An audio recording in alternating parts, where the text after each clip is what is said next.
because we're trying to keep on a nice, tight schedule, largely because we have so many members of Congress that have been coming in short order, and a lot of them will be popping in, popping out. We want to be able to put them into their discussions. So I apologize for being such a quick moderator, but I hope that you'll stick with us, and I hope that you'll be excited to join us for a discussion with some pretty remarkable people here today. You know, we just talked about the military-industrial complex, and that is a corporatization of war, no doubt about that.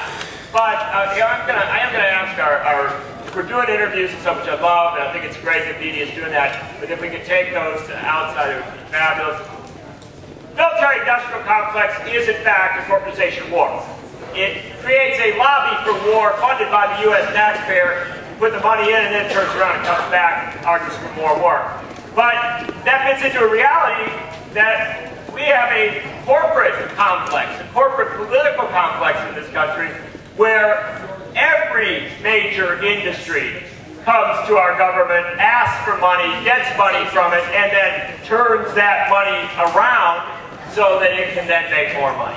And the question is, when and if we will ever break the cycle of corporate dominance of our government. And the answer to that question is, it will only happen when we make fundamental changes in the way that we finance our election campaigns in the United States. We have a group of people up here who have been working on this for a long time. I'm going to start down on the... Terrence, you're not on my list of panelists, but I'm delighted to have you. And in fact, man, working in the real world of Georgia, and with Progressive Democrats of America, active in so many civil rights, labor rights, social and economic justice struggles on the ground. And thank you, Terrence. I'm so glad that you've joined us up here. Steve Cobble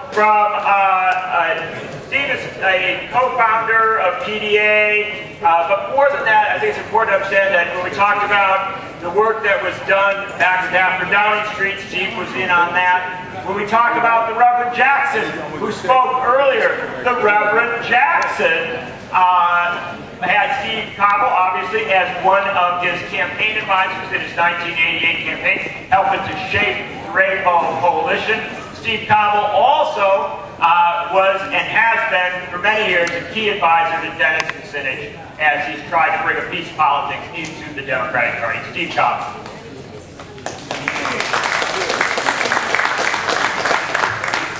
David Siegel. David Siegel's from Rhode Island and he should be in Congress.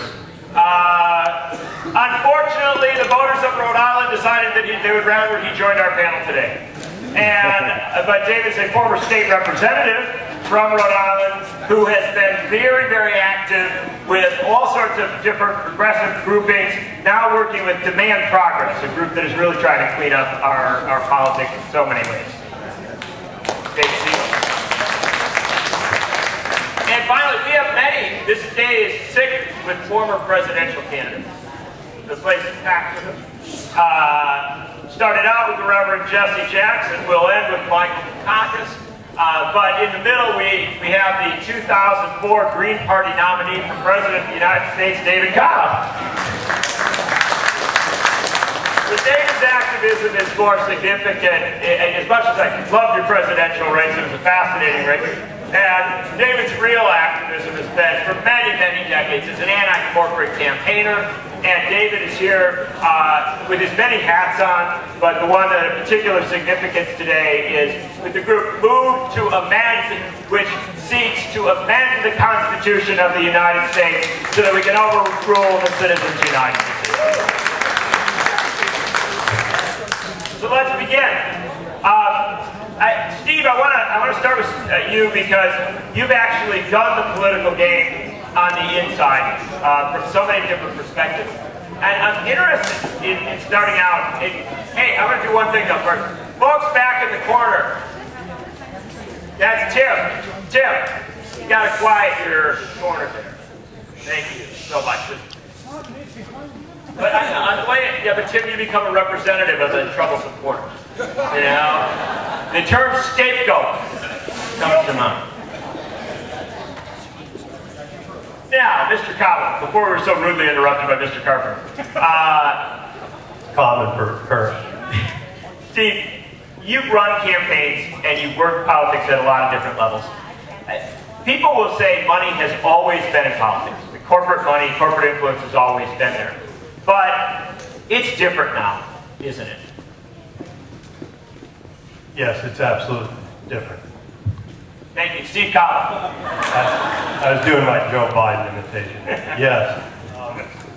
I'm Steve Cobble. I do want to mention that one of my other affiliations, where you can also find more about this whole issue, is Free Speech for People at freespeechforpeople.org. We've been working side by side with David since the day of the Citizens United decision.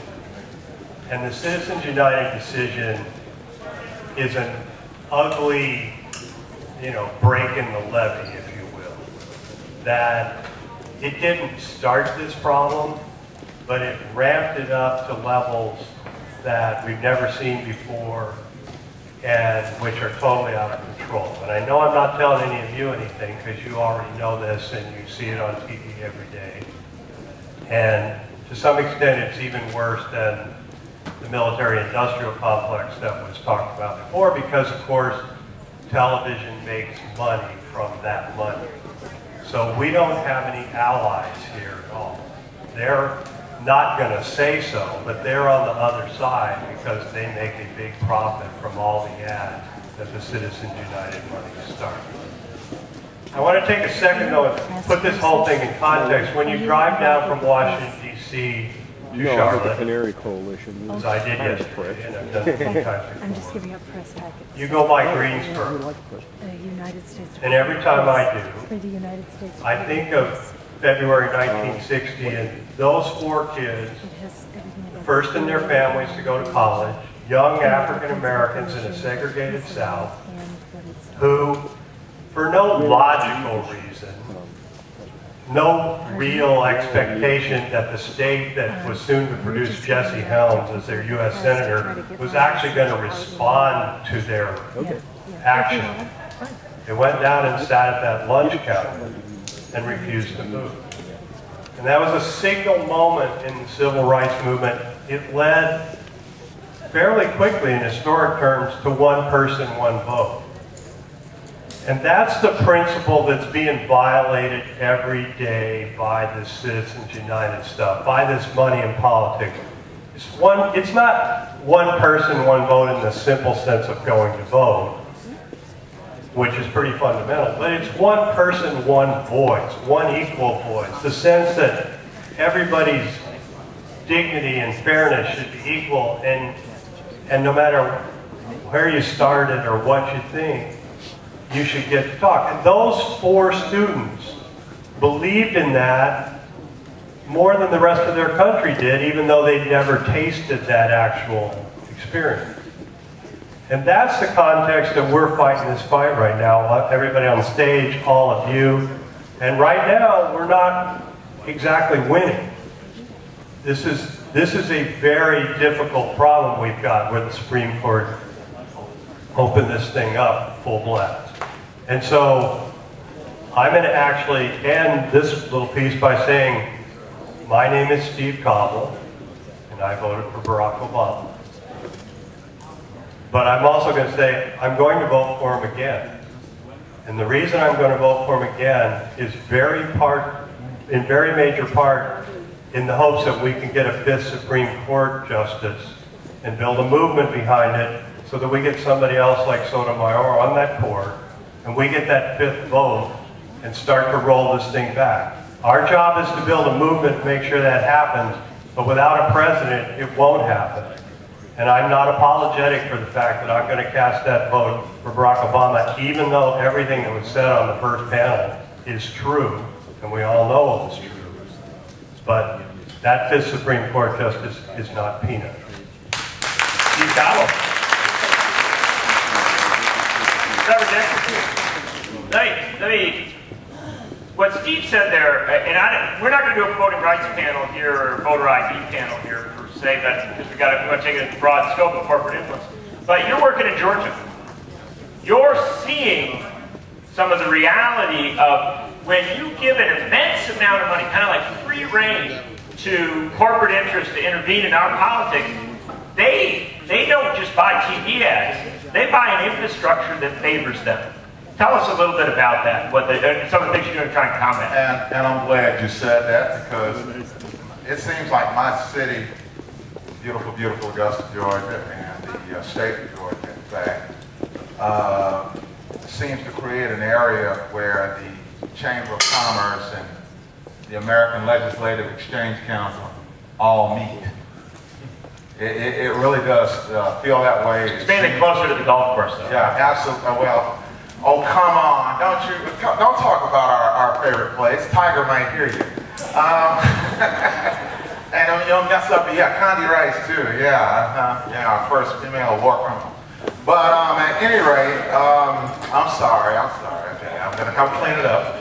Folks, no, the bottom line is this, and Steve makes a valid point, John, of course, makes a valid point. The bottom line is that our legislators, are bought and paid for through the ALEC people. They come in, they receive their marching orders, they receive their training. Reverend, I'm going to interrupt you for 1 second. Sure. And I'm loving you so much. I'm going to tell, because we've got viewers out there, we've also got folks here. I think probably everybody in this room knows what the American Legislative Exchange Council is, but we should clarify that this is a 40-year-old grouping. That's right. Formed by 73.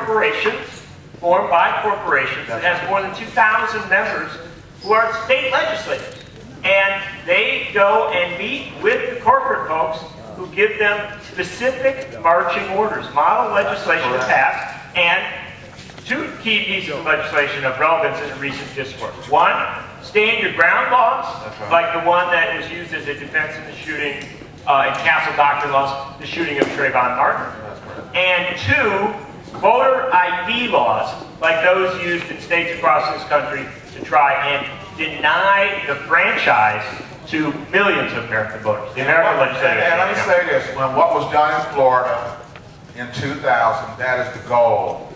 To do the same thing in Georgia, to do the same thing in North Carolina, if they cannot purchase the election, okay, via the multi-billionaires, Mr. Romney and his gang, if they can't buy it, they definitely want to take it, okay? By any means necessary.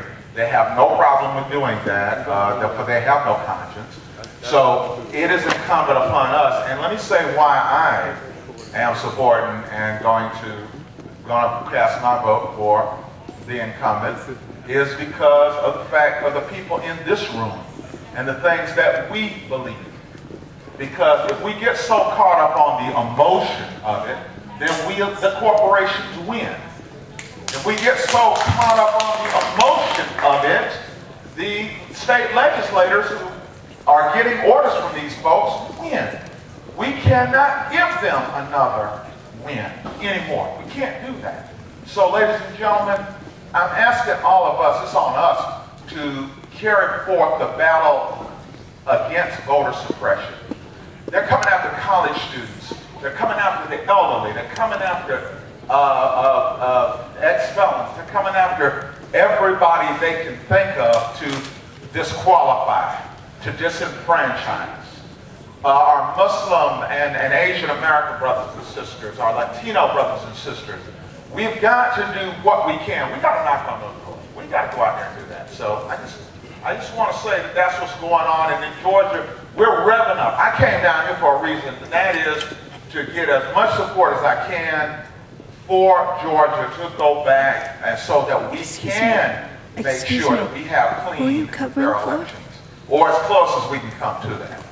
Yeah, thank you, Reverend. And I want to bring in David for a second. David, one of the reasons that, and Rhode Island's actually had some real struggles on some of this ALEC legislation coming into a very democratic state, so it's not just Republican-controlled states. But one of the reasons, if we generalize this conversation out, that you have a grouping like ALEC at play, that you have the pressure for a Citizens United movement, a very organized effort over many, many years, and many, many rulings that came back to that, is corporations have entered our politics. and they have entered our politics with a purpose. It is not a purpose of getting government off their back. Is it not true that it is a purpose of getting them in charge of government? And that ultimately has huge effects throughout our day-to-day life, not really on elections, but on almost everything that we do. For certain, we can call it corporate welfare, we can call it rent-seeking if we were on the more libertarian end of the spectrum. Corporations are not seeking the free market, and I think most people in this room certainly know this. They're seeking benefits that will flow to themselves as per the leverage they've achieved by buying politicians. And it's true in essentially every realm of our politics now. One sort of esoteric example my group worked on was the SOPA legislation that would have entailed the obliteration of everything that's best about the internet, the whole user-generated element of the internet, ostensibly on anti-piracy grounds.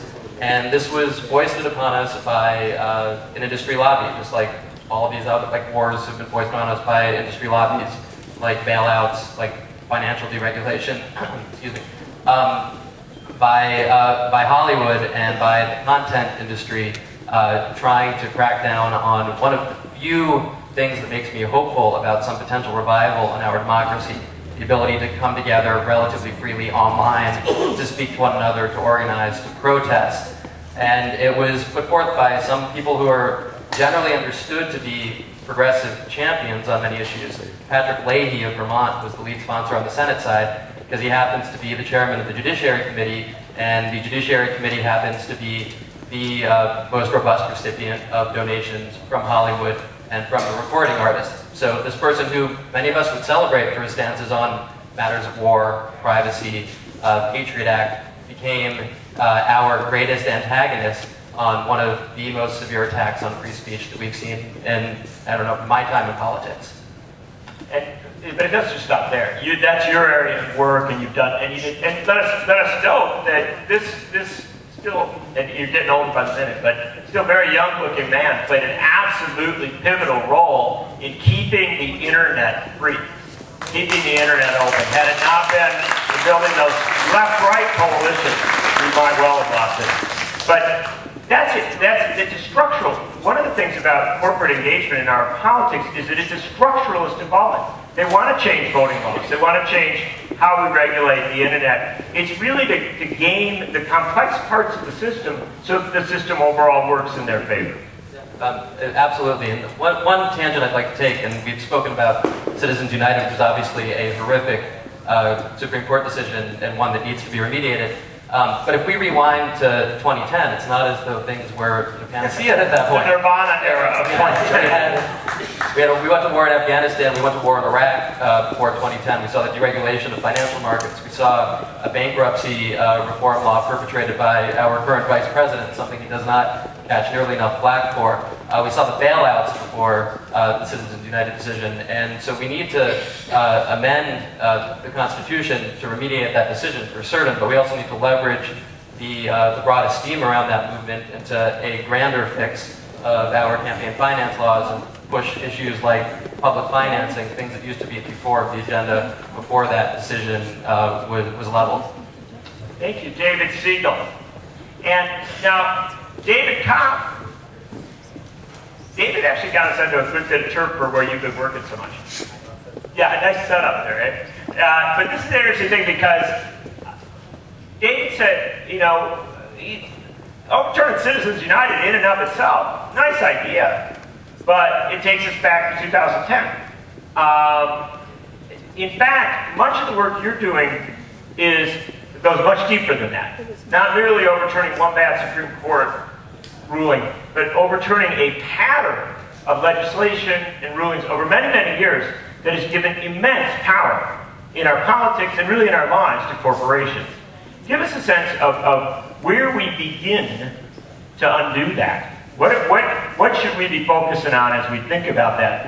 Both where the tripwires are, but also where we want to get to. Well, thank you, John. And first I should say that as a Green Party member, I'm proud to be at Progressive Democrats of America because this is one of the few groupings where the word progressive comes first. So although I know I'm in a minority, I am proud to be here with people who I consider sisters and brothers in this movement. We may have some tactical disagreements about how to get to a peaceful, just, democratic, and sustainable world, but by golly, we're all committed to getting there. So I just felt obliged to say that. I also appreciate David Siegel's sort of contextualization, because I want to be very clear about something. I'm not anti-corporation. There are perfectly good corporations that do commerce, perfectly good corporations. Corporation as an idea is a way to simply assemble people, resources, and so forth, and do things. What is offensive to me in the extreme is the idea of concentrated capital coming together to be able to claim the inherent inalienable human rights that only human beings are entitled to. This could not be more important, y'all, because to claim a constitutional right in a court, as a lawyer, let me tell you, what you are doing is saying some local, state, or federal law has violated my human rights. And if a local, state, or federal law violates a human right, I will be there. I don't care what the issue is. Human rights are not created by the Constitution, they're recognized by the Constitution. This is something incredibly important.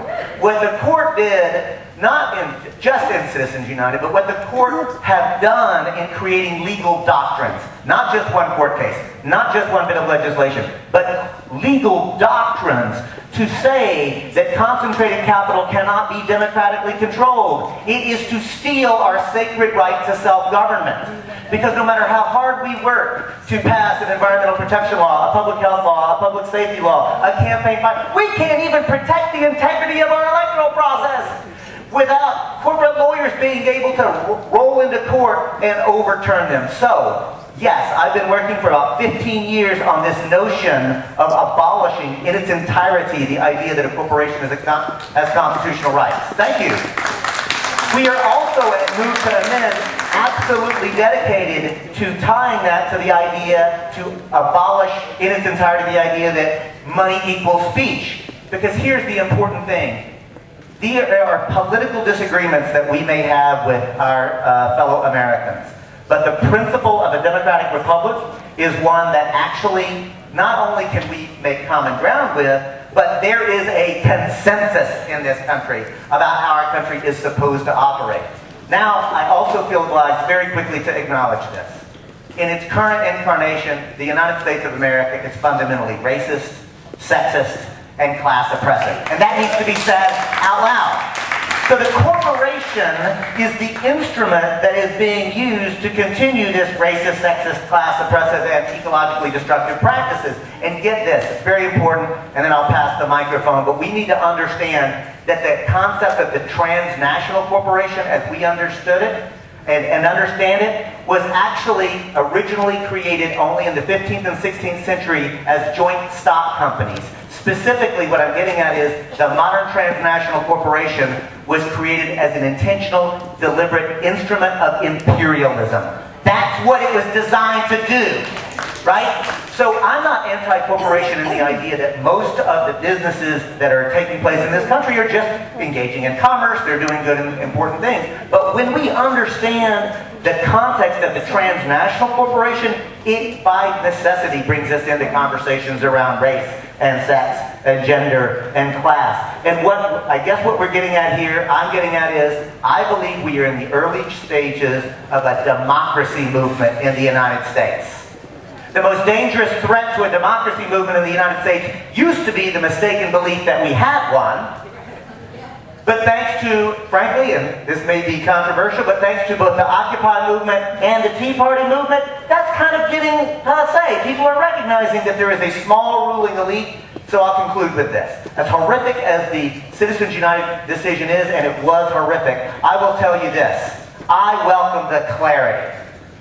It has really illustrated what the real fight is. Are we going to build a democratic grassroots movement from the bottom up that actually articulates our demands? And when we do that, then everything we heard on the first panel about ending imperialism and ending the war and creating a just, peaceful, democratic society becomes possible. David Cobb.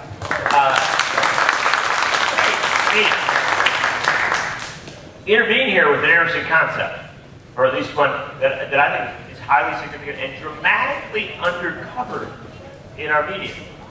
Last week, the President of the United States, in an online conversation, essentially embraced your movement. Said that we've got to move toward a discussion about amending the Constitution of the United States in order to restore some sort of sanity to our politics. Now, when I was at the Republican convention, I read their platform.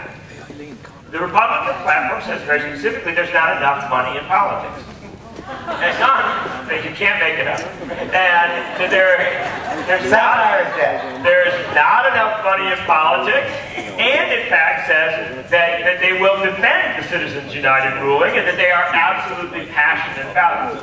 Now the President has said it's a little bit of a delicate dance, but he has danced toward supporting a constitutional amendment. When you talk about clarity, this is a very interesting moment we enter into, because it appears, to my mind, that Barack Obama has a tremendous opportunity to heighten that clarity in the course of this election campaign. Am I right? I think you're right, John, and I think it's important also. I want to acknowledge, I've read very carefully Barack Obama's comments on Reddit and welcome those comments. And I think more significantly than the fact, dig just one step deeper, and let's just acknowledge that he made those comments in large part because of the work that grassroots organizers like the folks who are actually been engaged, have forced that conversation. It's nothing personal, right? Power concedes nothing without a demand. It never did and it never will, right? What is happening is a demand is beginning to well up. And so we are beginning, and I will tell you this, gently, candidly, but firmly, Barack Obama's current position is going to change, and because me, the people on this panel, and all of you are going to help him to make that change. Yes, bring Reverend Dick there. You have something you want to add? I just wanted to add something to what David said, and I agree with him 100%. But every time, I mean, one of the reasons why our state legislatures and everybody really moved to get judges on the ballot is that's the way that they've got control. That's another way, is that you got the Supreme Court of your states, these guys and gals have got to run. And I know in Georgia we have that situation. And I'm going to be very honest with you. We really got to get more organized and sophisticated on these local, state and local judgeships, because it's really doing us in. And because a lot of these people go on really to do, all that, that lower level crazy stuff, and then it ends up in the Supreme Court, and we lose. So I think that's one of the things we really have to, as an organization, look at. Thank you, Reverend Dix. That's an important thing, because we have three branches of government. It is often the judiciary that is used and in fact, once upon a time, progressives were actually very uncomfortable with it. Many elections were fought against the judiciary because it was tended to be so corrupted. Do things like Citizens United. Like you said, we're not using the democracy that we have. Let me ask Steve Cobble here. Steve, how significant is it that the President of the United States last week suggested that at least an openness to this amendment fight? It's very rare that presidents step up in that way. I agree with David that this is a big change due to the work that you all have done.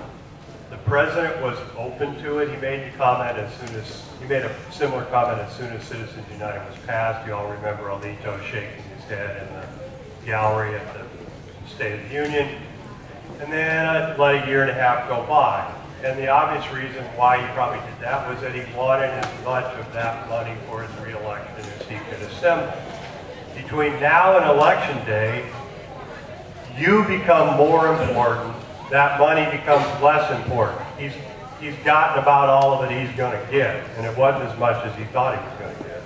And the other thing that's happening this election, which is useful to us, is that a bunch of senators and congresspeople that thought they could hide from this issue, that had been trained by the New Democrats and the Blue Democrats, and thought that they could get their share of that corporate money and get reelected, they're finding out the corporate money's turned on them. And some of them may even be angry about it in mid-November when the election's actually over. And if we make this issue that a corporation is not a person, and of course the Republicans have just nominated someone who thinks that that's not so, thinks that a corporation is a person and sort of exemplifies that. It's easy to understand why he thinks that in a way. But we can make this an election issue of major importance between now and Election Day in a way that there's some motion on it around the country, which, as David knows, all of you know, there already is. Cities and states and counties around this country, hundreds of them have already taken public notice of where that they think corporations are not people, money is not speech. The people are very clear on this, and Washington may be actually ready to move a little bit at the end of this, because some people are going to feel double-crossed. And as base as that is, that's often the only reason anything gets done in well, I was going to say this town, because that's where I live, but that town, a little north there. David Siegel, I'm going to still keep going on this for one more second. I mean, the clarity between President Obama and Mitt Romney. It seems like Mitt Romney's trying very, very hard to make it very, very clear. I mean, we're getting a real sense of where the Republicans are at. Does President Obama need to do, could he do something this week, and say in his speech at the stadium, to bring this issue, some of this in? You've been in politics, you've seen, would that be an energizing thing? Could that be the thing? We keep asking what will kind of renew the coalition, what will bring people back excitement-wise for Barack Obama? If he really laid down the line and said, I'm for a constitutional amendment to get rid of that, would that have an impact?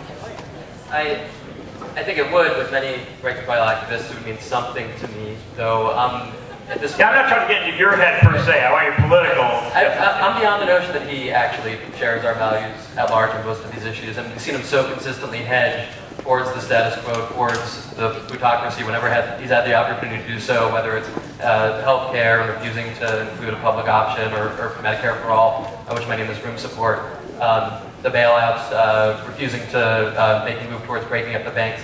It's really difficult for him to overcome this track record of allegiance to the status quo. I mean, I think we've seen him do a couple of things to try to jazz up the base. The DREAM Act, which is a great thing, his support for gay marriage, also a great thing, but neither one of those puts him at stark opposition to the industrial complexes that we've all been talking about. And in fact, both of those sort of align with those interests. We've seen the Chamber of Commerce actually be relatively good on immigration.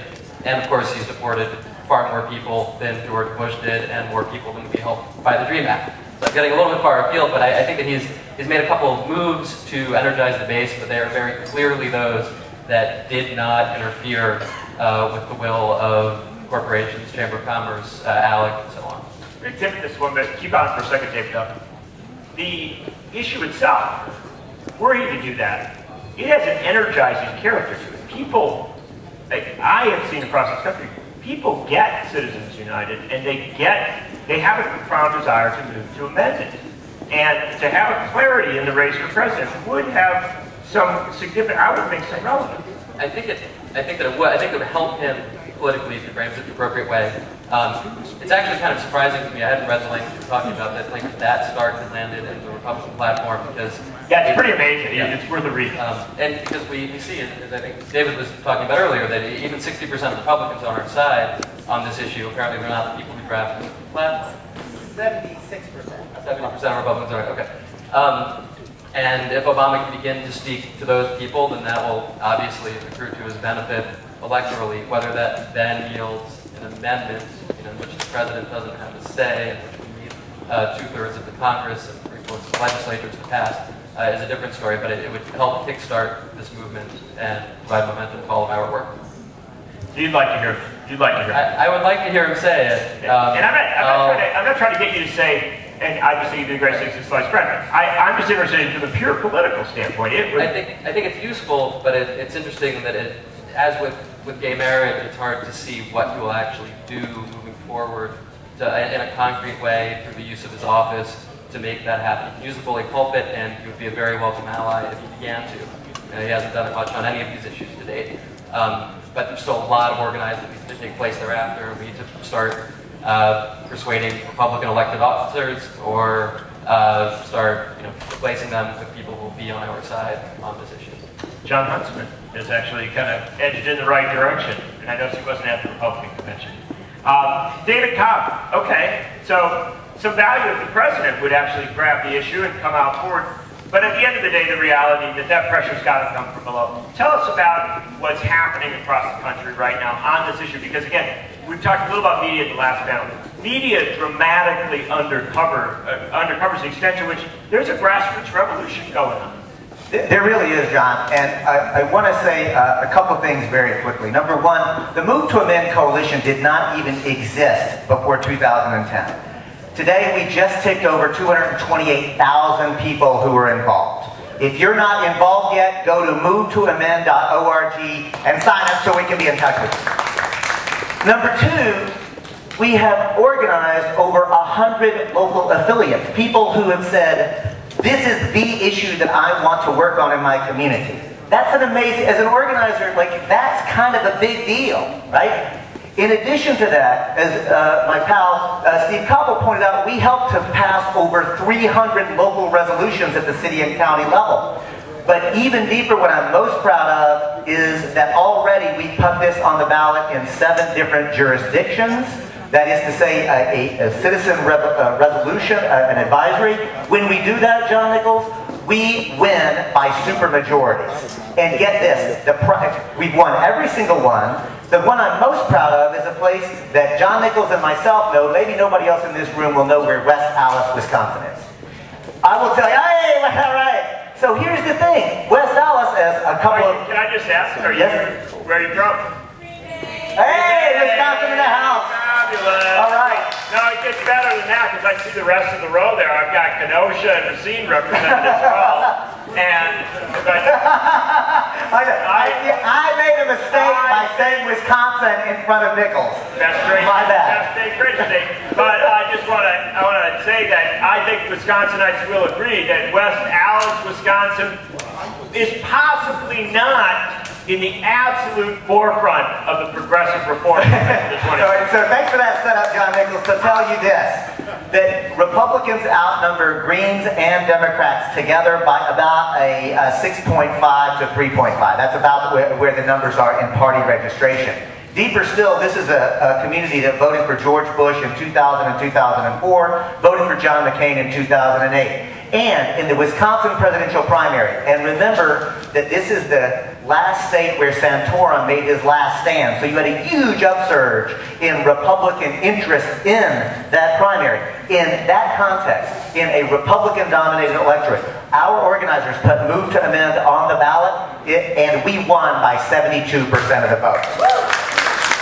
Framed properly, this movement can actually appeal to principled conservatives, but we also did not shy away from our progressive values as we did it. There is a way to negotiate the growing sentiment around a democratic republic, around a democracy movement, where I can proudly, and anybody who knows, look, in the age of the internet, I can't hide my progressive values, even if I wanted to. You mean as the former Green candidate? As a former Green Party candidate who I'm as proud of running for president, I'm probably more proud that I've been arrested for nonviolent civil disobedience.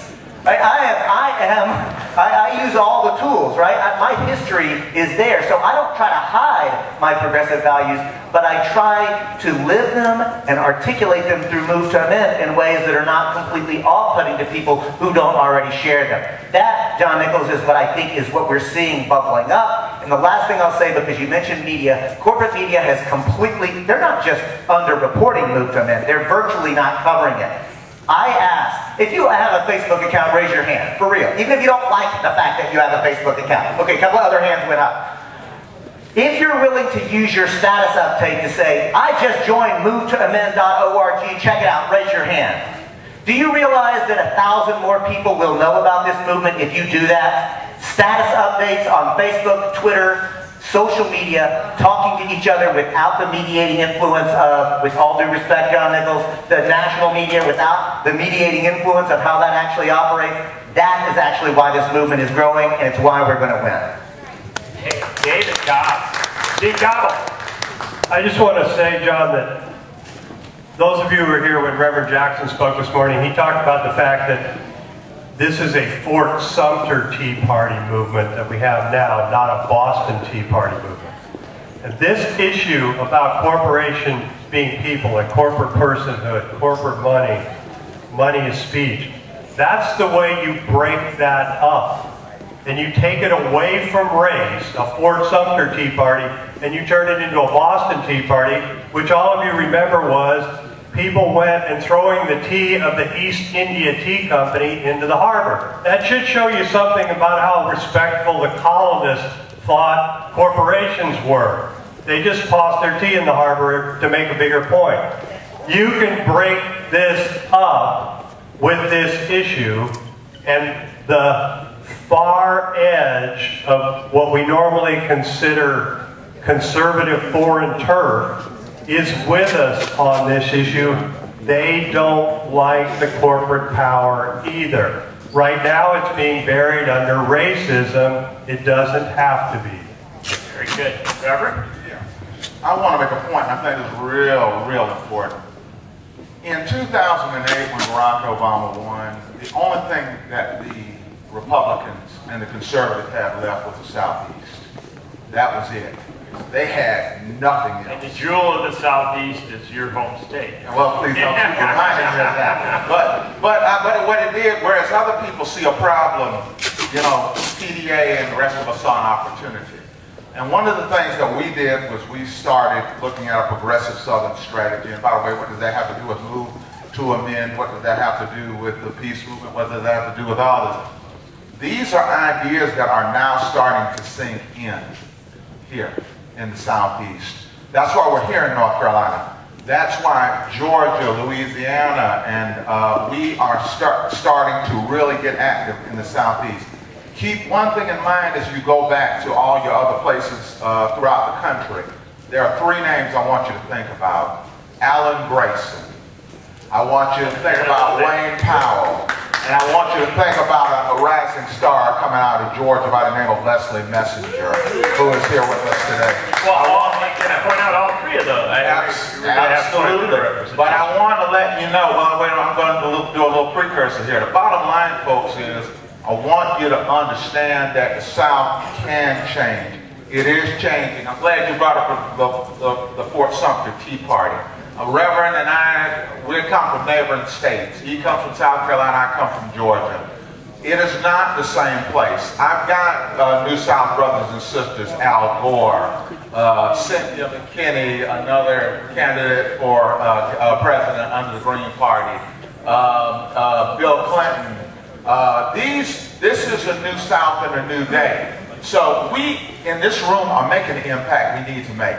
Move to amend, it is coming. It will be amended. Things will change. I promise you that. Thank you. Very good, Reverend. Hey, Reverend, let me ask you one thing.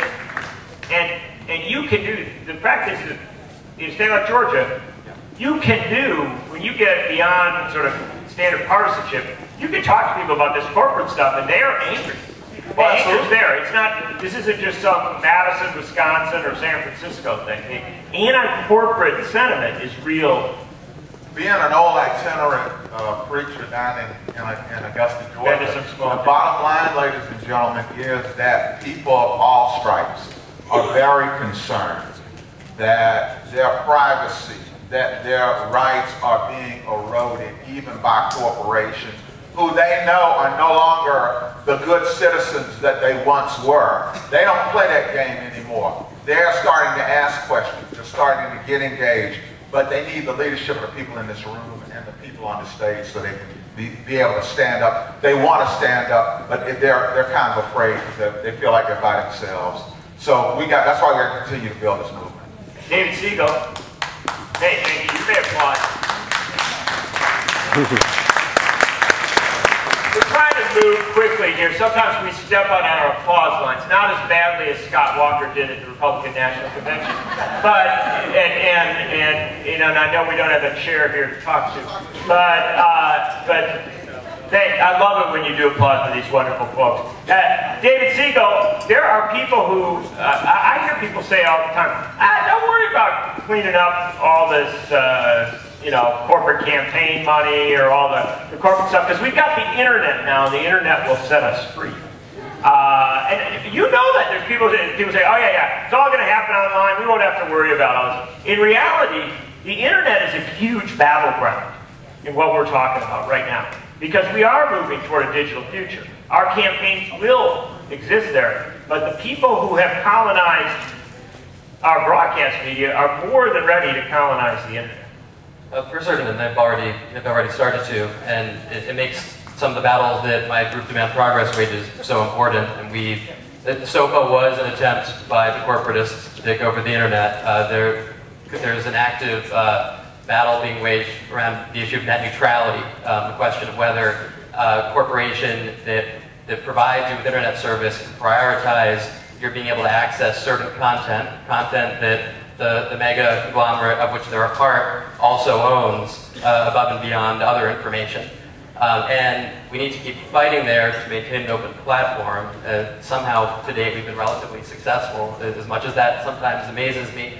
And there's an increasingly mobilized and politicized internet activist community in this country, which is a great thing to see and a great thing to have been a small part of.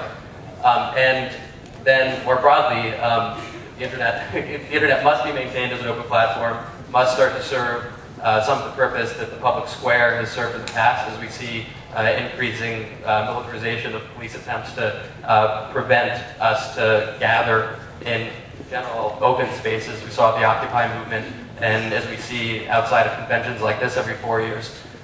Well, you're good there. I want to take it the next step now. Now, in much of Europe, we've seen, and I don't know if everybody's here, we don't really have media that covers politics in the world, but if we did, people would know that in much of Europe they see the rise of the pirate party. And in the German parliament now, in the Swedish parliament, in governments around the world, there is a separate political party called the Pirate Party that started off the concept of internet pirating, but now fights simply for internet rights. Is it important for the Democratic Party to be here in Charlotte to get very serious about defending a free and open internet, or risk losing a portion of, especially its younger constituency, to a political grouping that might actually take that as an issue? Yeah, that's a great question, one we've been working on. And Demand Progress has actually been pushing for internet freedom planks, and successfully in both parties' platforms. Republican language is okay. It would have precluded SOPA. It would have precluded certain privacy infringing pieces of legislation. The Dems' language is about to be revealed publicly. And so there's a bit of a race between the two parties to try to become the party of the internet. And that means being the party both of rank and file internet users, but they're also, of course, looking for the money that follows from that. And we've seen Silicon Valley donations skew more towards the Republicans this year than they ever have in the past. In part because, I'll mention one more time, that SOPA issue, we had the Democrats much slower to peel off of their support for SOPA because it was being supported by Hollywood, and they had the counterweight of being concerned about Hollywood money, so they couldn't jump to achieve the esteem of the internet and Silicon Valley donors. The Republicans saw what was going on and went right for it, and so we've got people like Darrell Issa and other Republicans now propagandizing Silicon Valley and trying to become the party of the open internet. So there's a real risk to the Democrats, and more broadly, there's a voter base now around internet issues. It's still growing. It's not as mature as I hope it will be one day. I think we would see, though, an active pirate party, something equivalent to that in this country, if we didn't face all these first past the post and other structural impediments that we see here that aren't seen. And it would already be here. Oh, it would absolutely already be here. And it's already a small sub-coalition of Democrats. There are a number of people like Zoe Lofgren and Ron Wyden, who are really the vanguard of the protectors of the internet within that party right now. But we would see people actually running on a pirate line or something by another name if it were easier to run as members of third parties. David Siegel on the internet, watch his stuff. Go to Demand Progress. It is a terrific place to get a lot of information on these issues. As we circle around here, I want to go back to David Cobb for 1 second here. And David, one of the things that I hear all the time from folks and is that, yeah, I love a constitutional amendment. It's fabulous, great idea, impossible, can't happen. The Constitution's never been amended It was found under a rock in upstate New York, and it has remained as is ever since. And so, but in reality, a movement to amend the Constitution is not some kind of radical idea or something that is undoable. Well, it's radical only in the sense that it is systemic. And that's why it appeals to me, because as a lawyer, let's remember the Constitution is the supreme law of the land. And because, I will assert again, this land is racist and sexist and class oppressive and so forth, we should actually be asking, if we're going to be serious about winning, and can we just all agree, we're in it to win it, right? We're in it to win it. This is not an intellectual debate. This is not just about, like, wouldn't it be nice if we could imagine it? Like, I intend to be part of a movement that amends the United States Constitution, just as there were abolitionists who were committed to being part of the movement to end that depraved, disgusting institution, right? The same way that a group of women got together at Seneca Falls, and some men, but mostly women at Seneca Falls, to begin what we now understand to be first wave feminism, or the women's empowerment movement. And it wasn't just women's suffrage, by the way, because honestly, the biggest debate there was whether it would be a human rights movement and would actually appropriately tie abolition of slavery and an equal rights for women amendment together. Another important thing for us to recognize, that's why Move to Amend will not waver. We will not step away from only human beings have constitutional rights, money is not speech. Those two things have got to be together so that our win will feel like a win when we do win. The last thing I want to point out is the trade union movement, the civil rights movement. The reality is everything that we today look back on and think is the bare damn minimum for a just and compassionate society, John Nichols, that fabric was woven together by people who did what was impossible by any reasonable understanding at that time. When you begin a movement that is systemic, of course it seems impossible, because that's how the power structure works. But by being intellectually honest, by being actually committed to principles and values, something that George Lakoff has encouraged us to really remember, then we can recognize that it's not an esoteric legal issue. It is our Constitution, right? It's ours, and it reflects what, look, one way to look at the Constitution, it is the codification of the social contract. As a union member and a former organizer, union organizer, it's time to renegotiate this contract. Right? We need that level of transformational change, and the only way that we'll know that we really want it is whenever it culminates in what every other social movement has done before us, and that's actually codified wins. You can't just change the culture. Yes, you have to start there, that's what social movements do, but you have to codify those victories at the ballot box, and ultimately, we cannot allow judicial activism on the part of 5 members of the Supreme Court to strip away democratically enacted local, state, and federal laws. We've done it before, we're going to do it again. David Cobb. Brothers and sisters, there's certainly not enough passion on this stage. And I am sorrowful that we have to leave this conversation at the point that we do. But it happens that the next panel, not unrelated, deals with the topic that's rather close to my heart, and that is building that labor movement out to be the muscular force that we're going to need to challenge not just some sort of politician, but corporate power at a fundamental level in this country. Ladies and gentlemen, please thank the Reverend Terrence Dix, Steve Cobble, David Siegel, and David Cobb for presenting a terrific panel on the fundamental fight to free up our country.